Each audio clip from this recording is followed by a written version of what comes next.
Okay, this is lesson 30p, and here we're talking about wanting to change culture. And basically firms may want to change culture for all sorts of reasons, but primarily is culture tends to lead to a firm's success. So if a firm has a wrong culture, therefore, and it's leading to failure, therefore obviously you will want to change it.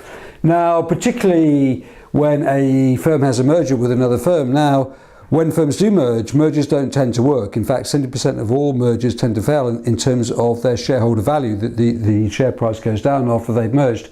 And the biggest cause of failure is supposedly because of the clashing cultures. So this change process is very, very, very important that you actually get it right. So you also may wish to change because there's a crisis in the firm, it starts to lose money, so therefore you wish to change the firm's culture. Now, I always quote here when I'm talking to my students is Steve Jobs when he came back in 1997.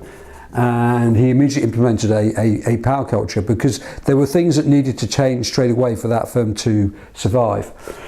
Later on, it became a task and an entrepreneurial culture, and since Tim Cook has taken over, it's probably become more of a democratic culture.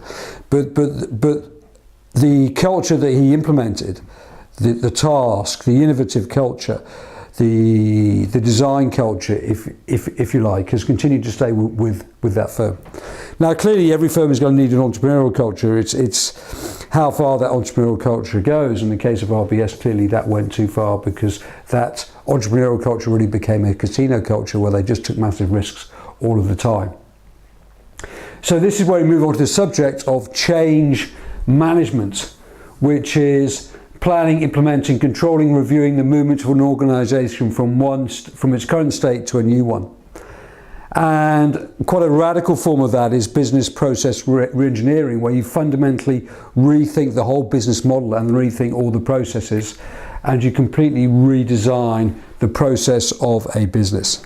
So you're really starting with a blank sheet of paper and then looking at it from there.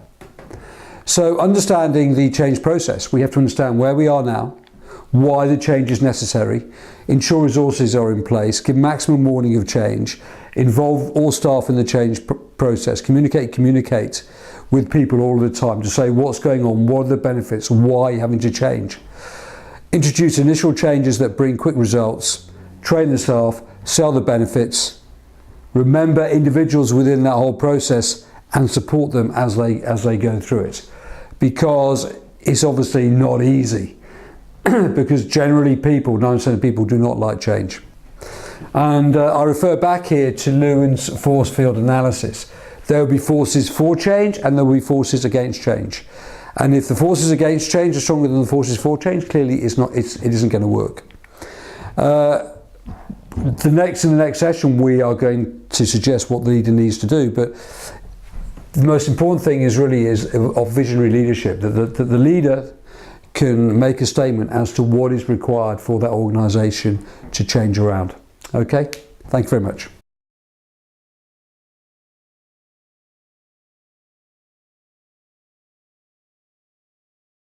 This is lesson 30, and we're still dealing with change here.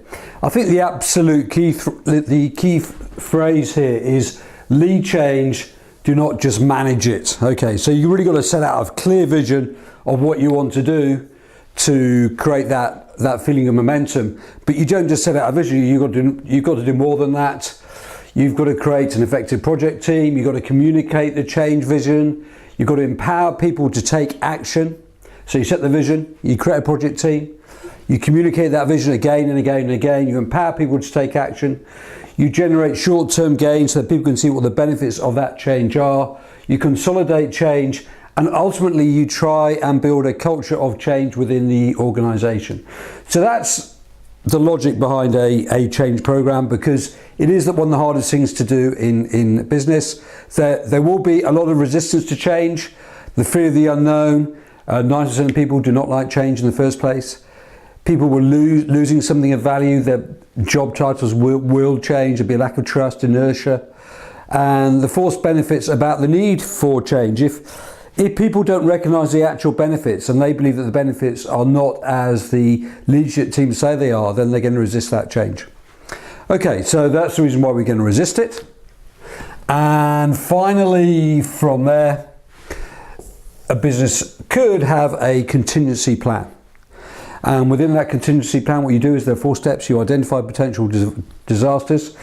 Then what you do is the likelihood of those events occurring. You minimise the potential costs, and you plan for the continued operation so that the operation will continue to succeed. Preparing an organisation's resources. The definition is preparing an organisation's resources for unlikely events. Okay, so this is the change module. 7 things we can do: establish a vision, create a project team, communicate that change, empower people to take action, generate short-term gains that everyone feels the benefit of it, consolidate the change, and then build change within the whole process. Okay, once you said that 3 or 4 times, you won't forget it. But those are the various steps that are taken. And then of course there's always going to be resistance to change. I know you're going to be young when you're watching this. However, people don't like it. So it's the fear of the unknown, the fear of jobs changing, etc. Resistance to change.